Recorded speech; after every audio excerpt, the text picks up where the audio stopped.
Hello, everyone, and welcome to the Pickup WNBA podcast. I'm your host, Cathryn Niker. And I'm your other host, Freddie Rivas. What's up? What's good, everybody?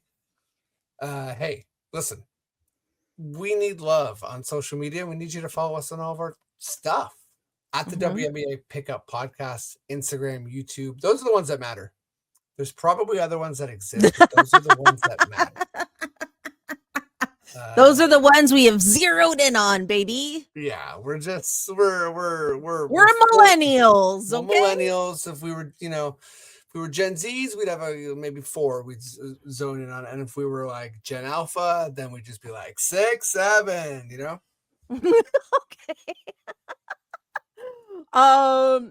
Freddie, there's so much to talk about today. There's a lot of WNBA, CBA negotiation updates that are very intriguing.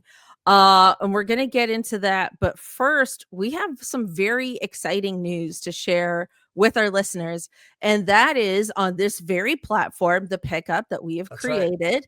We are launching a new show for the Toronto Tempo. So it's going to be called Tempo Check. Okay, this is your tempo check. Play on words. Tempo check.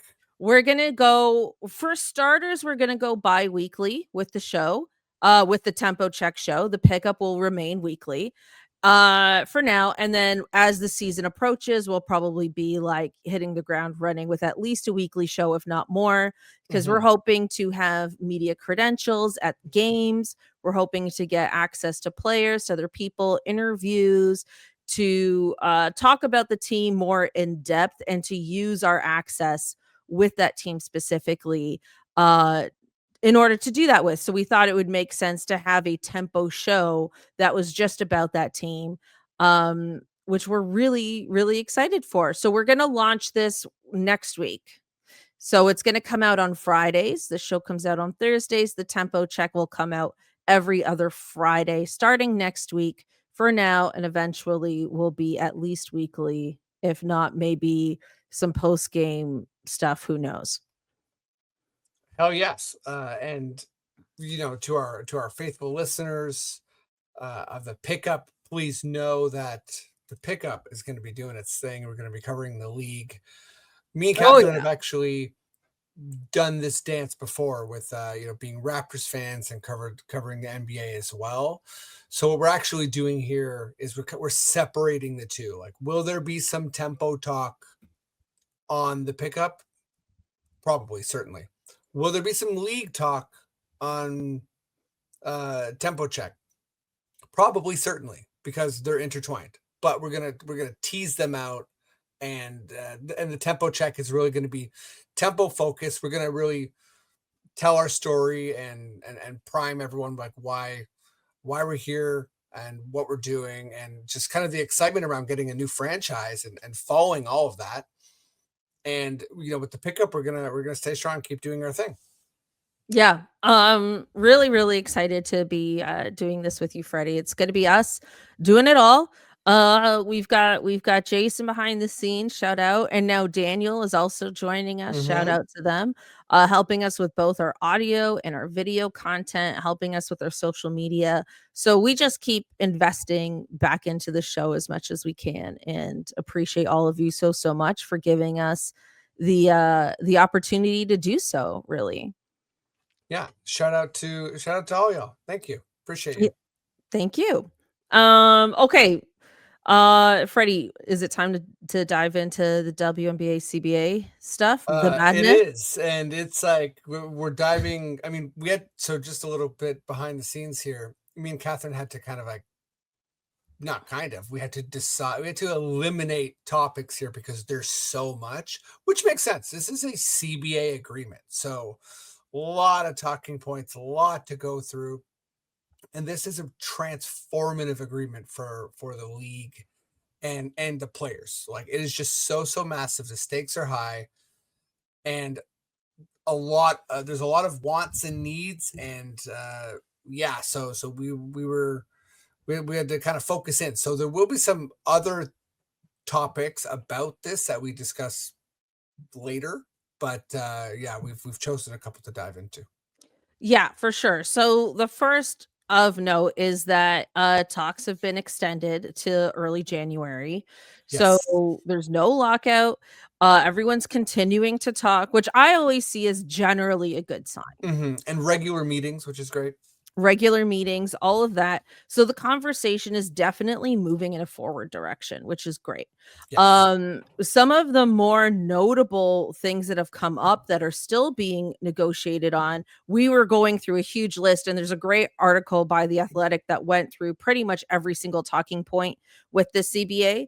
But the main ones that we wanted to focus on today were the length of the season changing, the length of rookie contracts as well, and I believe we also were gonna talk about the housing stipend, because 'cause I've noticed that's been making the rounds, it's been making the news a bit, all the players used to have, or they currently have, housing stipends, and the league is looking to remove that, so that's become a bit of a hot topic issue as well. So, Freddie, let's start with the length of the season. So one thing that's been proposed is to have training camp start as early as mid-March, which I thought was interesting because you and I talked about this when we first started talking about Project B and how that timeline would affect the W, and how, frankly, in my personal opinion, I think it makes sense to extend more into the fall than it does to extend earlier into the spring and winter,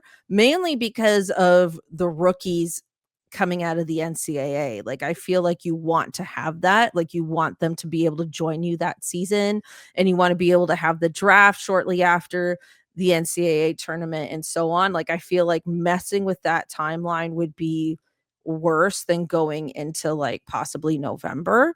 Um, but this affects other leagues. This would affect the Euro League. This affects somewhat Unrivaled. Like, Unrivaled kind of ends like mid-March, so it's like can technically do both, but you're starting like maybe a week later, if that. It would likely affect Project B. That's a bit TBD because that doesn't launch until 2027 or late 2026. Anyway, it could also affect, I was reading, it could possibly affect the Australian League. Lots of different leagues around the world are going to be affected by this. And then it also affects players in terms of their exclusivity. This affects prioritization rules.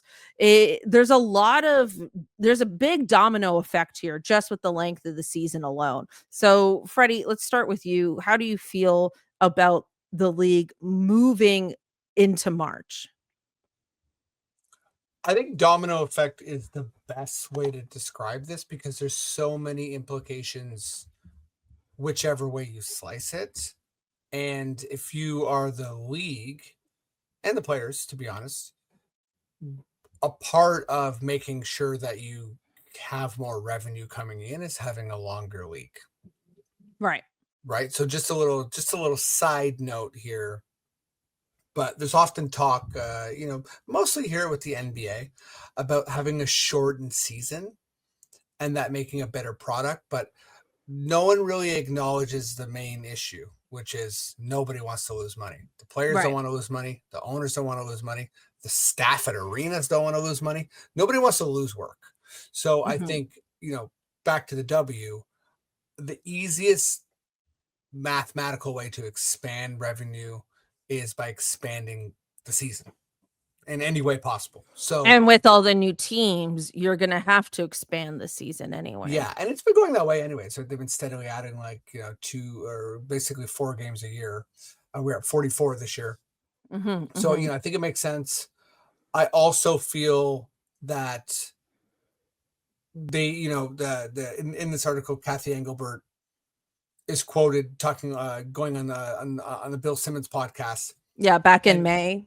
yeah, and naming something that it's cool to hear her name it because again, thinking about the NBA, the NHL, the MLB, nobody names this, but it is a fact of life in sports, which is you want to avoid football. Period. Right. Period. You want to avoid not just the NFL. You want to avoid In the America. and In the America. NCAA. Like you do not want to compete against football because you lose. Period. No matter what sport you are, you lose. And I know, there's probably some thought of like, well, what's the crossover of the WNBA and the NFL. And, I don't know how much crossover there is, but let me tell you who's going to carry all the big games. It's like the NFL is going to get all the prime time everything. So you're going to be relegated to the back channels, which is not something that you want as a league. So that's part of the problem of pushing it into November is great point. You're running up against the NFL more and the NCAA more, which is bad for ratings. So there's that. I think another interesting part of this that you corrected me on a couple weeks ago is I have this feeling that's kind of like, hey, you can't worry about the NCAA. Like, you can't worry about the feeder system of players. Like, you have to just say, like, we're the WNBA. Like, this is where your best players are headed to. So we can't time out the draft and the NCAA March Madness. It's like, it's too bad. Like, then, but you pointed out, a key difference between that and the NBA, which is the time of the year. So what you also don't want is players, like Azzi Fudd, for instance, right? You don't want Azzi Fudd going through March Madness and then being late for the WNBA season, missing an entire season, and essentially going into the W like with a year of, I don't know, like not playing basketball or playing in other leagues that calendars can conflict with the W, and then getting injured. Who knows, right? Who knows? I think Caitlin Clark's a really good example. Like, you don't want to compromise. If you're the WNBA, you don't want to. You really, you're happy that Caitlin Clark's playing golf. Like, if I'm a WNBA conspiracy theorist, you mean like when you wait? Like, what do you mean playing? Like, you mean playing golf like in the winter? Is that what you mean? Like, okay, so when she's not playing in the WNBA, she's not playing a sport where she's very likely to get injured. I see. That's what I'm saying. So if I'm a conspiracy theorist, I'm saying that the WNBA is sliding Caitlin money to not play another league so she doesn't get injured. Oh, you know what I mean? If I have my tinfoil hat on, they're like, please, like, whatever you want to do, just don't play basketball. Asia Wilson doesn't play in other places. It's like if you tear your ACL like in Unrivaled or something, like, that's just like devastating for the league's finances. Like, please just play golf or bowling or pool or something. Is that why? Is it maybe Sabrina's out for the same reason? I like this conspiracy theory. It's a full conspiracy theory because I think full, but still the WNBA is notoriously like cheap to its players, so I don't think they would do that. But yeah, I like it. Anyways, yeah, but just going back to the players, you don't want them, having a full year of not playing. Right. So maybe maybe you split the difference, right? So it's like a little bit earlier into April, a little bit later into October, but then there's realistically that's as far as you could push it for the next like so many years. Right? Like, that's probably as far as you could push it for at least the next 5 years. You would have to have significant growth after that to be able to contend with everything else around you to be able to push it further beyond. But I think to get us through this CBA, which I assume they would want to last 4 to 5 years, I think that's where you have to kind of compromise somewhere in the middle there. Yeah, I mean, there's just there's the domino effect of like this particular topic, but then, this is my ADHD brain, but there's also the domino effect of like each sort of like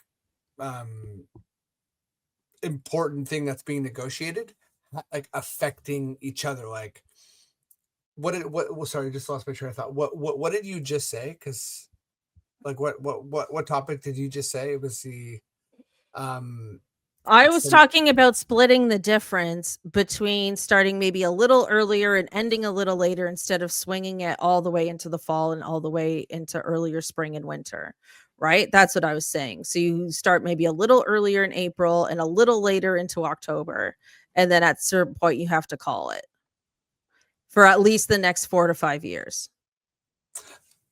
There you go. You just Wow, the 4 to 5 Freddie. years got me. You got me with Major, the 4 to 5. major ADHD moment here. 4 to 5 years, you got me. The length of the actual bargaining agreement is an issue. So just even hearing you say like, oh, the league, everybody wants it to be 4 to 5 years. Well, I don't know how much the players. No, I don't know if that's true. That's just me because assuming. the last That's just me assuming, though. I don't know how long it's going to be. The last one was 7 years, and I think that with the trajectory of the league, I'm not sure that the players want there to be a very long-term agreement, because if the league continues to explode and they're sort of capped at a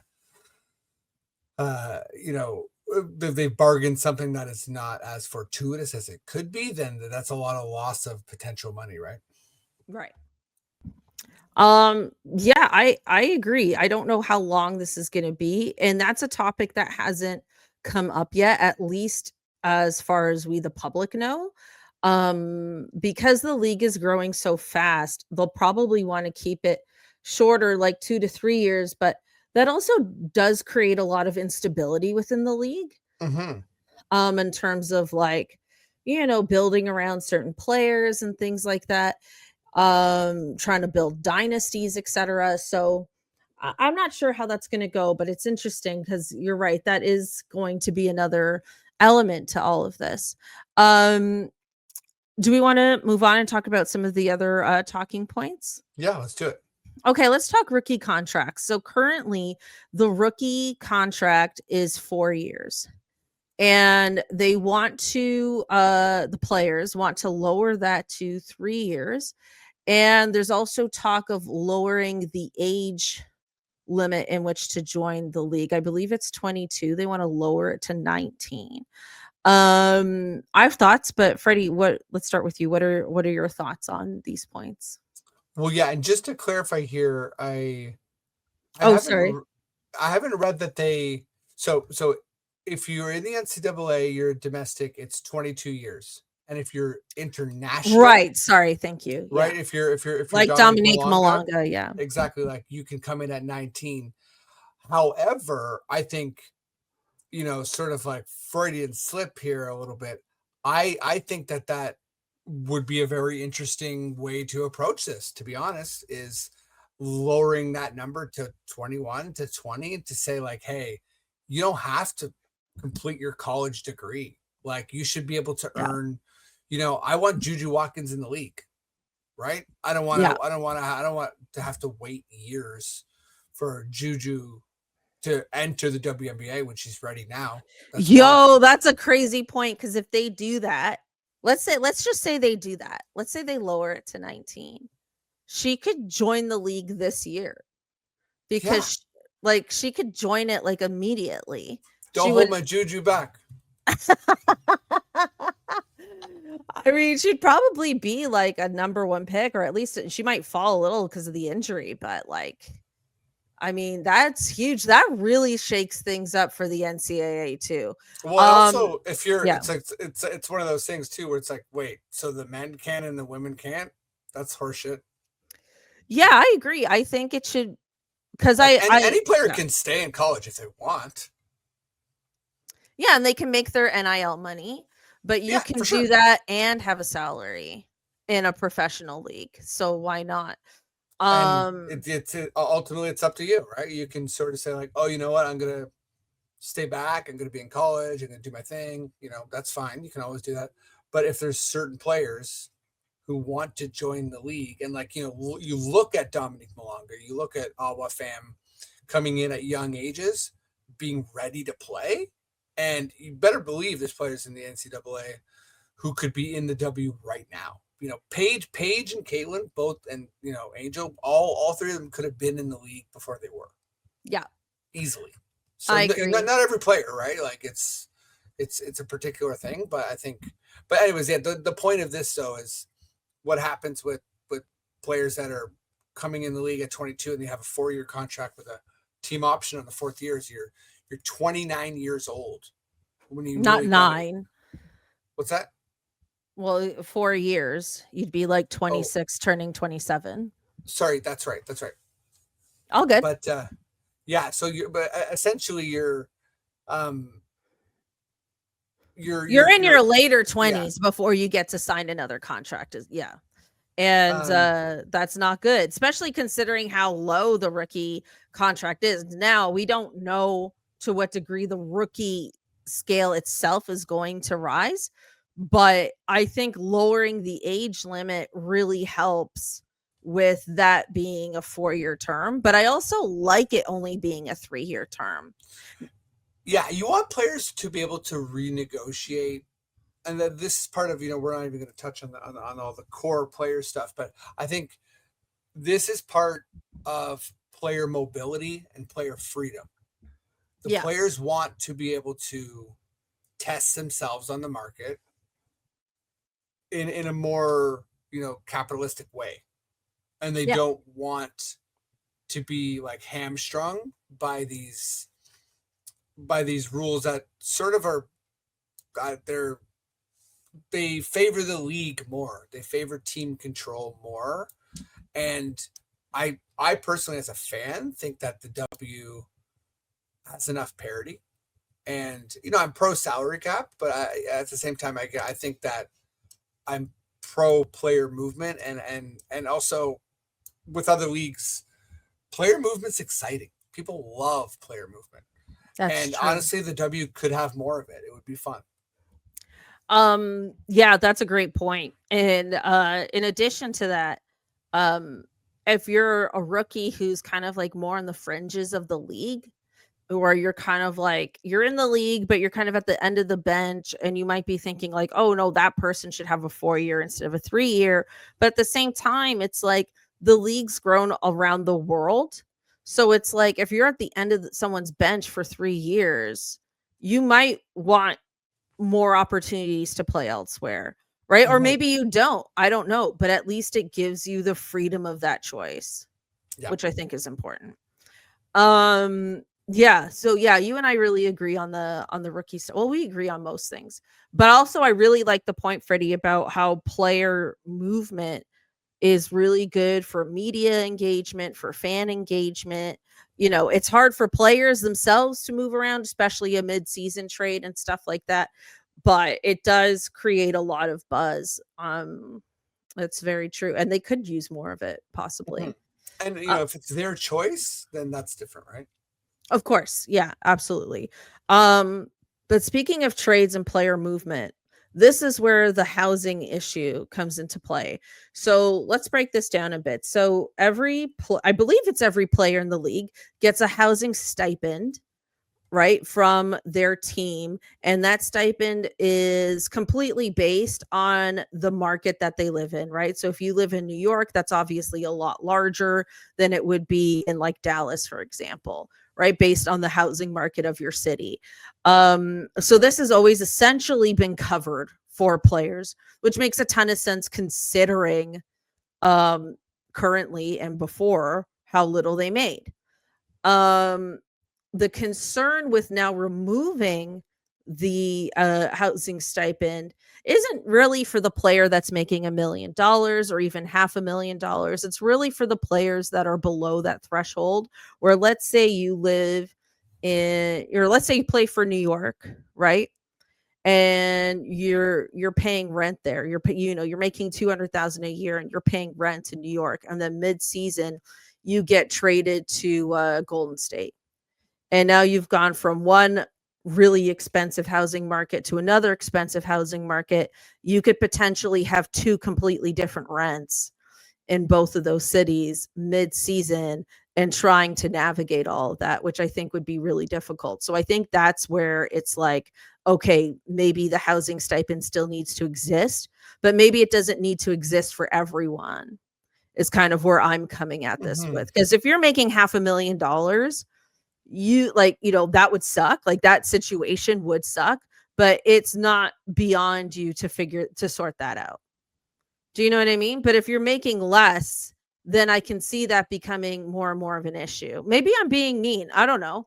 Like I wouldn't want this situation for anybody, but I'm just saying, like, once you're making a certain amount of money, then maybe the team doesn't need to pay for your housing, but it probably should cover housing for some, and probably for rookies as well.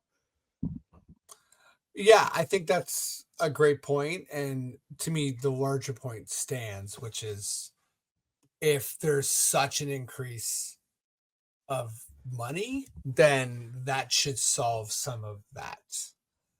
And I'm, fully aware that you could, if you're living in New York and you're making, I don't know, like $200,000 a year for the average person, you're like, man, that person's rich. But that doesn't mean you're going to be able to like drop a down payment on a house. So I Of think, course, yeah. but to like to the point of making a lot of money, I think that if there's enough money and the smallest salaries are in the hundreds of thousands, that is something the players should let go of, really. Right. You know what I mean? Like if the money can take care of that problem, there's other battles here that I would focus on, because there's going to be concessions, right? So I think that if housing and cars, if the league is saying we're paying you way, way, way, way more money, like, so you have to sort out your housing and car situation, then I think the players have to say like, well, then yes, we'll use that money. I have something that hasn't come up that I thought of when I was reading this, and this is something I would want personally as a player that I don't think anyone's, or maybe they've thought of it, but I haven't seen it anywhere else in the media or otherwise, and that is, if I'm a mother, you cannot trade me mid-season because it's just different when you're a mom, right? Like, you're trading me mid-season. Now I have to like figure out like a whole new like school situation for my kids in addition to playing at the same time. I don't know. That's a controversial one. I don't know how other people are going to feel about that, but I just feel like, you know, I don't know. Like I remember like this was not the main issue, but when the Dearica Hamby thing happened when she left Vegas to LA, her kids' schooling was a big part of why, it was a problem for her. Not why she sued the team. That not at all.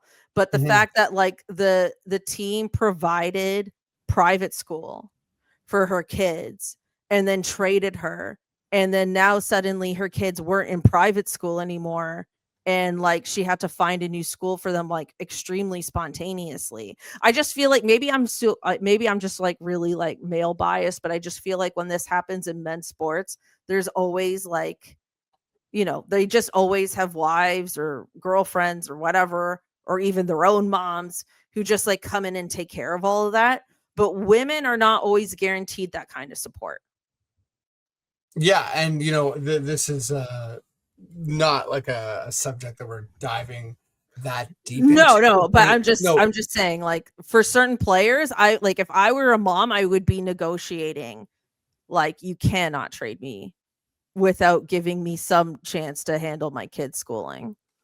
sorry, I had an overly long preface there because what I was trying to say was Oh, that sorry. the one of the talking points of the or negotiation points is the non-birthing parental leave.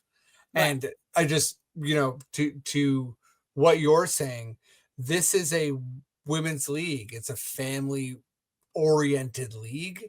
And that's just not the case in men's leagues. First of all, the money's so big that they're like, yeah, let me like, hire like 10 childcare Yeah, whatever exactly. and private tutor on a private plane. And Yeah. I get it, like it's still an issue, like it comes up in male leagues as well, like school and that sort of thing, but it's huge in the WNBA and it's Yeah. gonna be huge. And me and you were joking before the podcast that like the fact that the WNBA PA wants a better deal for the non-birthing parental leave. Could you imagine that? Like we were joking about like what players in the NBA, NFL, MLB, or NHL being like, I need more time off, like paid time off. My 3rd Or girlfriend just had a kid. I can't yeah, play and this week. it's like how many times are you like watching a game and it's like, okay, this player is playing tonight and his wife just gave birth to a beautiful boy this morning. And it's like, and they're playing. pardon me, what Yeah. kind of monster are you? Like, Yeah. and as a dad, I'm like, that's absolutely wild. Yeah. And yeah, I think it happens with grief as well, where it's like so and so's like had a tragedy with their parent or their sibling or something, and they're like, oh, they're playing through it, and it's like, this is fucked. But yeah, It's true. It happens all the it's time. like that's not cool. That's not like a hero thing. It's like they should be given like like Time. time. Yeah. Um, I also wanted to say we chatted to the biggest part of this whole CBA thing is the revenue sharing and is the money. But me and Cathryn talked before we started recording that there's so much minutia and there's so much like so many proposals going back and forth that we're gonna kind of leave that for now. It is like the biggest single subject and will affect everything else, but you know, we want to get our P's and Q's, well, whatever that saying is, get your P's and Q's in order. Mm-hmm. We want to get organized before sort of really diving into the revenue sharing proposals as is, because it's Well, right now it's it's very complicated. blurry. Like what's out there right now is not as concrete as you would like. Where like right now we're like, okay, they want to move the season possibly for training camp to start mid-March. Like that's like a concrete point we can talk about. Or Well, like yeah, right and with the revenue share, what's available to us now does not feel as concrete of a point. Like this is yeah, exactly well what they said. offered, exactly what they proposed. Um that just hasn't happened with revenue share. We know they're talking about it. We know they're negotiating an increase, but until we know exactly what that increase is and all that it entails, because it will be a pretty convoluted thing, it doesn't make sense to react to like the minutia that exists right now. So, and I also think too, Freddie, like this is why I think it's a really good sign that they have extended talks, because I think if they were really really in great disagreement with revenue share, that is the thing that would spark a lockout, right? Like all these other things I feel are more easily negotiated, but if they like were just at such odds with revenue share that it was like an insult, whatever you've offered us is it's an insult. That's when we would see a lockout. But the fact that we haven't seen a lockout and we are seeing the extension of this conversation happening tells me that they're having conversations about revenue share that are at least productive. Yeah, it also seems like they are able to tease out the issues. And Right. everyone who's had a really bad argument with a partner or whomever knows that all those issues all sort of like get smashed together. And there's arguing or negotiating in good faith and in bad faith. And I think when negotiations are going well, they're able to separate the expanded season footprint from the revenue, and separate the non-birthing parent, and separate the housing and cars, and they're able to kind of like tackle these issues. For instance, like one of the issues in the this athletic article is chartered flights, which everybody's on the same page about. So that's cool to read. So the league and the Right. players are both like, yeah, chartered flights, keep them, and Right. everyone's on board, right? So it's cool that they can kind of say like, okay, let's just sort of like lock that in, because that's everybody agrees, and let's focus on what we need to focus on. So yeah. Right. Now it is time for Freddie's fun question. F Q. Oh um my God. okay, the clown in me is wanting something buffoonish to happen. So I am thinking that, picturing this boardroom, I'm picturing like these lawyers and like the union reps and the owners, and things are really tense, right? Yeah. And I'm picturing one of us, you are a secret agent, someone is paying you big money. Your job is to go in there. Um, let's say you're one of the owners or one of the lawyers or one of the players, whatever it is, like you belong there. So people know, they know Cathryn or Freddie, or like you belong in the room, right? So it's not like you're fully an imposter, right? But your goal is you have to just sort of like create some sort of distraction or slow things down, impede progress. So, Cathryn, I'm curious. Well, like what is your stunt? And I did say I was going to provide an insane example. So, one of my favorite clips, please YouTube it, is Jason Kidd, former NBA player and Current coach. current coach, right? Current Yep. coach. Yeah, he Where is he? coaches the Dallas Mavericks right now. Yes, right. He's coached Dallas Mavericks.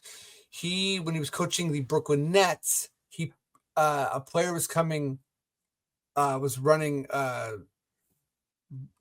back to the bench, and he said, hit me," like under his breath, and the player hit him, and he purposely spilled like a huge fountain drink all over the court, and I think the team got a technical for it, but it was so poorly I don't done. remember what happened because I think it was after the fact that it was like that people reviewed it. But anyway, It's so regardless, good. yeah. It's so good. It was so buffoonish and amazing, and I love it. So anyway, to Okay. that, yeah, to in that world, Cathryn, what is your delay tactic? How are you going to stall? So for the first thing I thought of wasn't necessarily something in the room, but that I would create a ridiculous rumor. Like a Oh, ridiculous, okay, juicy, like juicy. a ridiculous like TMZ rumor. Oh my Like god, that's amazing. like Kathy Engelbert and Adam Silver are having an affair. Like something like ridiculous. Where Oh, like that's amazing. And then it's the like all this like extra media buzz, and people are like, what is yeah, this? and now they have to spend the day trying to figure out how to tell people they're not having an affair rather than the negotiations. Like that would absolutely delay. Like, hey, Nafisa, I can't talk right now. People think I'm blowing Adam Silver. Like, I That's gotta good. go. That's good. That's good. And honestly, that would really throw serious talks like Way back. It off. would really Off. delay It would be things. disruptive. It would That's be good. very disruptive. Okay. So mine, I'm stealing it from one of my favorite comedy greats who honestly one of my biggest inspirations in comedy, obviously is a clown. Leslie Nielsen from the Naked Gun series, Yeah. one of the funniest people. He would do this thing where he would go into interviews like movie pressers, and he just had like a classic like fart machine in his pocket, and it's as dumb as it sounds. Please do yourself a favor. After you watch the Jason Kidd thing, watch this. This guy does like 10-minute interviews where he's ripping farts. And the thing is, he's never acknowledging it. So the interviewer is always like, oh, like, did you like, do you need to go? yeah, they're like, do you have to go to the bathroom? He's like, no, I'm fine. Are you? And like, he just won't break. And it's so incredible. And like, I think it's funny too, because it's sort of like the other person's uncomfortable. But if you're as dedicated as he is, you can't really tell someone who's like farting or like shitting their pants, like you just assume they're going to get up and take care of themselves. But if someone is just sort of not backing down, you're creating a disruption that people don't know how to handle. So that's my goal. I think you should do that, but also there needs to be like a smell element. Like there just needs to be like after like 10 minutes of this, you have to have like some sort of button that you push that just creates a gassy smell. But only after like 10 minutes. At that point, if you're like popping off like an egg bomb or whatever, you're gonna need like security. Oh my god! Oh yeah, and yeah. Like oh my god! Wait, a stink bomb, like security will remove you. But when you mentioned eggs, okay, so like years ago when I worked in an office, there was like a grocery store nearby where I would sometimes like they have like ready-made food, and I would try to get lunch there, and you can buy these like boiled eggs that are like the shells taken off and they're in a package, right? And then I got a little busy and I wasn't able to eat till like maybe like 2 hours after I bought the eggs, and I opened the package and it was ripe, buddy. It smelled so terrible. It made the whole office stink and I felt so bad, and I had to like show everyone like, it's these eggs, it's not me. I didn't eat them. I'm a healthy woman, I promise. Like, Stinky, stinky. so anyway, after 10 minutes of these sound effects, you need to open up that package, is what I'm saying. Yeah, that's the second phase. And then as that's happening, I'm releasing a TMZ press This is good. Oh my god. All right, that is utterly ridiculous. We should wrap it up there. Everyone, thank you so much for listening and tuning in. We appreciate you so much. If you have time, please leave us a review on Apple, on Spotify, on YouTube. Leave us a comment. Let us know if you agree or disagree with any of the points that we've made. What parts of the CBA negotiations are you most concerned about? Let us know. We'd love to hear from you.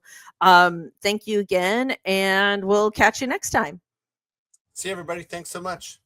Bye.